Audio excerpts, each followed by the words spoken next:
ਮਿਸ਼ਰੀ ਨਾਲ ਹੋਵੇ ਮੂੰਹ ਭਰਿਆ ਤੇ ਰੀਝ ਨਾ ਰਹਿੰਦੀ ਗੁੜ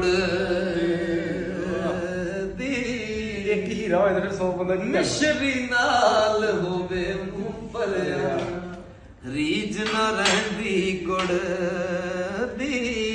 ਕੱਚ ਵੀ ਮਣਕਾ